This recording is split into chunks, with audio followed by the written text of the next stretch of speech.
Good morning. We will start today capital. Now first, meaning. What do you mean by capital? If you want to, please jot it down. In economics, because capital we means only the money in layman language or in a broad sense. But actually in economics, it is defined as, write it if you want to down, write it down. In economics, capital means a capital goods. Now, what is capital goods?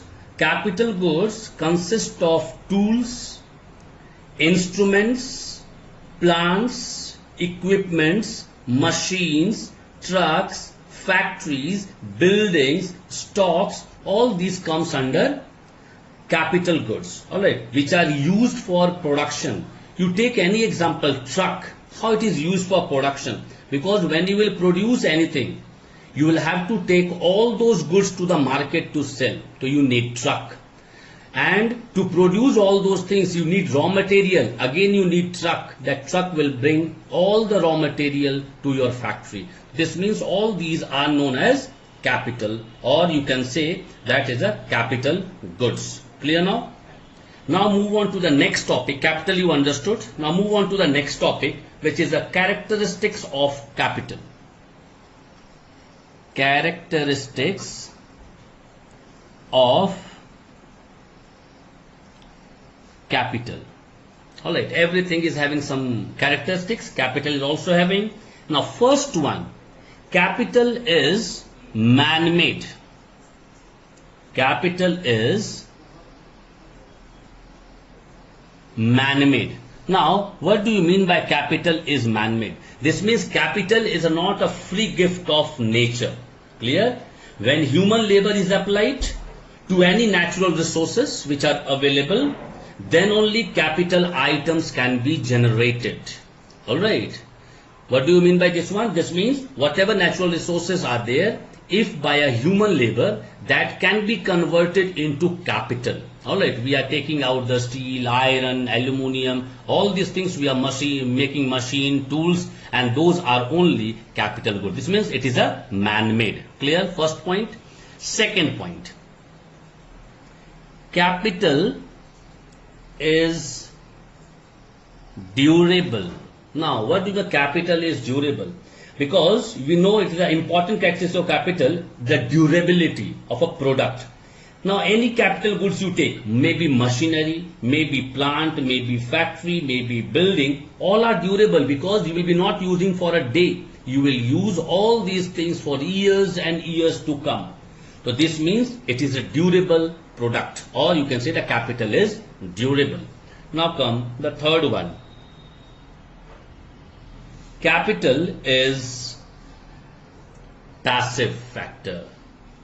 Again, as I told you, land is a passive factor. Now capital is also a passive factor. How? Because it cannot produce anything by itself. You will have to apply labor, then only your capital can be converted into a final goods or a finished product. Clear? It is a passive factor. Now come the fourth one. Fourth one is a mobile factor. Now what do you mean by a mobile factor? Now mobile means you can transfer from one place to another, maybe your goods or maybe your occupation, anything. Suppose my factory is in Dhanbad, I want to set up my factory in Bokaro. I can leave that place and I can go to Bokaro to start my factory. First, this second one, whatever in my factory I was using the machines, that machine I can take from Dhanbad to Bokaro and I can set up there. This means it is a mobile factor. Clear? We can move the product. Now come the fifth one. Supply of capital is elastic. Now what do you mean the capital is elastic? Supply of capital elastic? Now we know the supply of capital elastic because it can be easily increased or decreased because it is a man-made. Alright, when we are working, you are making machines. Alright, maybe take example, you are making a pump from which we eject water. Now that pump, when you are manufacturing, so you can understand, you can increase the number or you can decrease the number, and this is known as supply of capital is elastic. Clear? Now come the sixth point. Capital is subject to depreciation. Now depreciation means wear and tear. Clear? This much you should know. Wear and tear of anything is known as depreciation. Now capital is subject to depreciation obviously because suppose the plant and machinery while in use, wear out will be there and after some time you'll have to replace it. Therefore the producer has to keep some fund every year for that particular commodity. Why? Because when the replacement time will come of that particular machinery, you will have to take out that fund which is known as depreciation fund. One more example I am giving you. Suppose today you purchase one bus which is costing you maybe 20 lakh rupees. And you know the life of bus is only 10 years. This means per year you will have to keep 2 lakh rupees as a depreciation fund. Why? Because 2 into 10 is 20 lakh. After, as your vehicle or your bus will not allow you to move or you to ply in the road, that time you will have to sell that bus and you will have to purchase new bus. Now you say, sir, today it is 20 lakh. Maybe after 10 years, maybe to 25 lakh, obviously. Now, why I said 2 lakh? Because present cost is 20 lakh, divided by 10 is 2 lakh. 2 lakh, when you are keeping for 10 years, you are getting 20 lakh. Now, at the time when you will sell your bus, you will be getting 4-5 lakh rupees from that particular bus also. So, 20 plus 5, 25, you will be getting easily a new bus. Because that is known as depreciation fund, which you can take out at the time when your vehicle will not allow you to ply in the road. Clear? This is known as capital is subject to depreciation. Now, the seventh point. Capital is the result. Capital is the result of past saving. Let me give you one example first, then I will come to this topic. Now suppose you have a piggy bank at home. When you are putting coins in that one, you know you are putting 1, 2, 5, 10, whatever coins you are putting. But at a time when it will be full, the piggy bank will be full. When you will take out that money, it will be a good amount. Because at a time you are getting 2000 rupees, 2500, 1500. That is known as capital formation. Now here, capital is the result of past saving. Now capital goods, alright, can be produced and increased in the stock as I told you just now only after saving money, because you need money to produce any machine. It's not that free of cost you are making the machine. All the cars which are coming in the road, it is costly enough. Then only they are charging you 5 lakh, 7 lakh, 10 lakh, 15 lakh, 20 lakh, 30 lakh, 1 crore, 2 crore they are charging you. It's not that the investment is zero. Because for that also, to increase the stock of all these things, you need money. This means capital, which is the past saving of yours, you take it out and you can use those to produce again a new capital. Clear? This is all about the characteristics. Now come types of capital. Types of capital. Now, types of capital, the first one is fixed capital. Alright, now what is fixed capital? If you want, please jot it down. I am telling you, fixed capital is that type of capital which is used again and again. Again and again. Now, machine, today you purchased, you can use that machine every day you can use. Take example, the refrigerator is one sort of machine only. You are purchasing machine like refrigerator today and you can use that one for long and long, maybe 20 years you can use. So this is known as fixed capital. Clear? Second one, circulating capital. Now what is circulating capital? Those goods which are used in production only once. This means only once we can use. Like the fuel you are using in your bike. Once You have taken the fuel from the petrol pump and you are going for a long ride. After that, your fuel gets over. You will not get back that fuel. You cannot use those fuel again. This means only once you can use. This is known as circulating capital. Now come the third one, sunk capital. Sunk capital. Now what do you mean sunk capital? It is that type of capital which can be only be put to a single use, or we can say sunk capital is also known as specialized capital. You can use for a particular use, or a one use only you can use that one. That capital is known as sunk capital. Like a printing machine cannot help you for different purpose. It can help you only to print. So this is also known as sunk capital. Alright, this means single use, only one use. Now come the fourth one. The fourth one is floating capital. Floating capital. Now what do you mean by floating capital? It is the capital that can be used in alternative lines of production. Alternative means one product you can use for different purposes, like steel. Alright, steel you can use as a machine also, you can use to build your factory also. All these comes under, means different lines of production you can use. This means it have alternative lines of uses. Clear? Alternate lines of uses, or in production you can use production. Clear?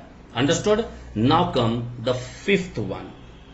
Achha, one more thing. Floating capital is also known as free capital.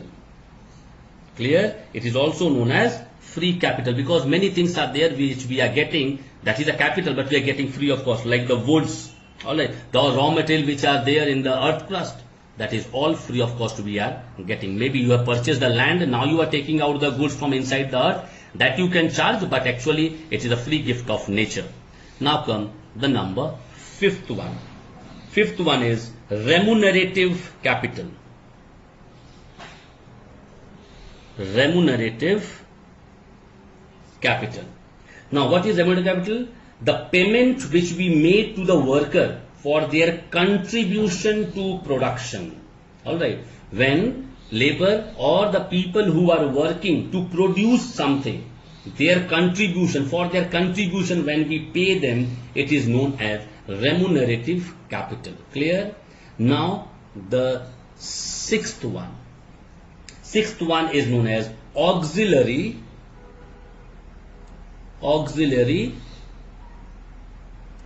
capital. Now what do you know auxiliary capital? Auxiliary capitals, all man-made goods like machine, equipments, raw material, etc. that help labor in production. Now understand it properly. That was the contribution of labor. So they were getting remuneration for that one.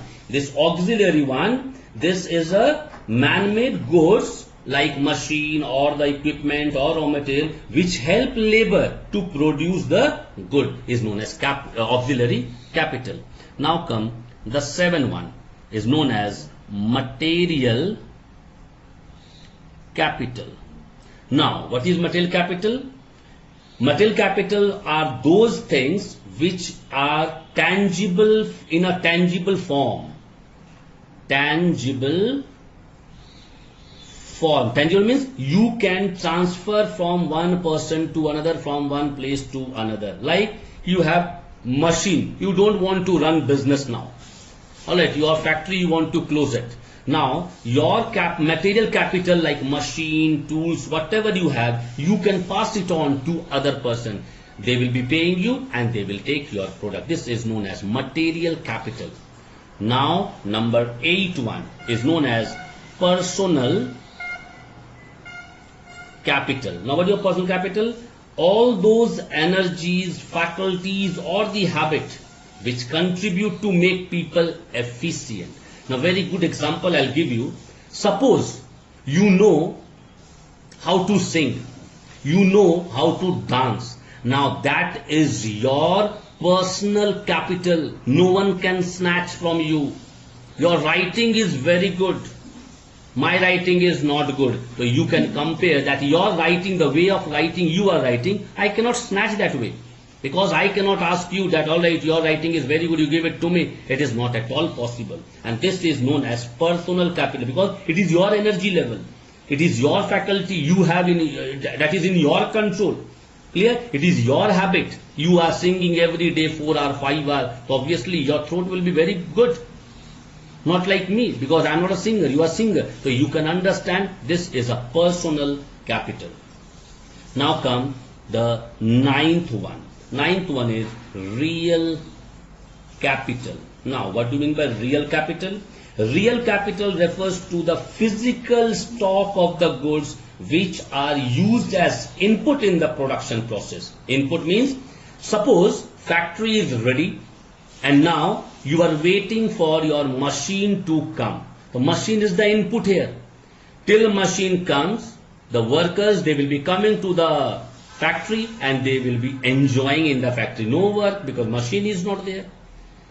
This means it is a real capital which you need in the production. Alright. So second example, machine is also ready, laborers are ready, factory is ready, entrepreneur also is ready. Now raw material is not there. What you will produce? You need raw material to produce finished goods, and that finished goods you cannot produce. So this is also known as a concrete capital. Concrete capital. Real capital is also known as concrete capital. Now the number 10th one, money capital. Now what is money capital? It is also known as finance capital. Now what do you mean by money capital or finance capital? You know, money itself is not a means of production. I told you that, see, money is there with me till I am utilizing that money to produce something. That money will be same as it was. It will be like that in my pocket. It will never increase. If I am having 500 rupee note in my pocket and I am not investing it, 500 will be 500 only. Now this finance, this money, you will have to invest it. However, you know, money can be used for buying capital goods. Now that money which you have in your pocket, you can take it out, you can purchase machine and you can earn money. Now say, sir, how to earn money with the machine? Suppose you purchased one Xerox machine and you set up one shop there outside in the roadside. You sit with how people will come for Xerox. Now when they will come, so obviously you are Xeroxing their paper, they will pay you. This means from that particular money which you were having in the pocket, you purchased one machine and that machine is now helping you to earn money. This means money capital or finance capital is very important. Itself it will not give you anything. But that money when you are investing, you will be getting back some money from that also. Now come number 11, known as debt capital.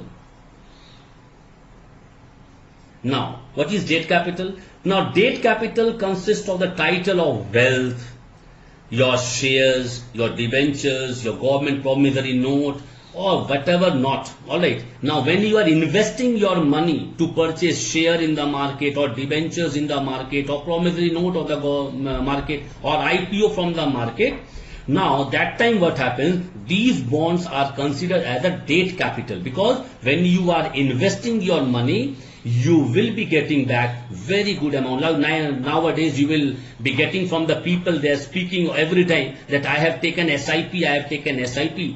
Actually SIP is not meaning, people they say sleep in peace. No, it is a type of fund where you are investing money and in lieu of that after long term, because two type of investments are there. Three type are there actually, but we are taking two type only. Why? Short term duration and long term. When you are investing in a SIP for a long duration, you will be getting very good return. So that so we people should invest in a debt capital so that we can earn more and more money. Now come number 12. Number 12 is production capital. Production capital. Now what is the production capital? It includes all those things which help labor directly in production. Like you say, sir, which is what are the things which help the labor to produce the things directly. Like just now I said also, raw material. If raw material is not there, what they will produce? This means you need raw material. Raw material is the capital, production capital. Second, tools. Tools are not there. How they will use the machine? The machinery is not there. How they will use? Now all these things comes under production capital. Now come the 13 number. 13 is consumption capital. Consumption capital. Now what is consumption capital? It refers to those capital which is used for direct satisfaction of the labor or the worker, like clothes, food they consume, and if they will not consume this capital, they will not able to produce, because they are giving their heart and soul to produce the good. Next one, 14th number is internal capital. Alright, what is internal capital? The capital which is the result of domestic saving. Domestic saving. What do you mean domestic saving? This means in your own country. Alright. This means capital has its source within the country. In your own country, whatever you are earning, that is known as internal capital. Now the 15th one is external capital. Now what is external capital? Now which are imported from abroad. This means not from our own nation, not from our own country. Alright, and are used by the recipient country. Recipient means one who will receive. The country which receives the import product is known as recipient country and is known as external capital. Suppose India is getting from the World Bank a capital. This is World Bank is not India's bank. It is coming, it is for everyone. We are getting finance or the money from or the capital from that particular bank to develop our nation. So this is known as external capital, which we are getting from abroad nation. Now come the 16th one, human capital. Human capital. Now it is very important and it's a new concept also given by the economist. It refers to the stock of the people in the country equipped with education, skill and health. Suppose I am a worker, I am a skilled worker, I am educated, my health is very good, then only I am a human capital. It's not like that. One person lying in a bed, he is not a human capital because he cannot help in production. His body will not allow him to or her to produce something because that much energy or capacity he is not having. Because of that, human capital is very important because your skill, your education, your health will be checked. Clear? Next day we will start capital formation.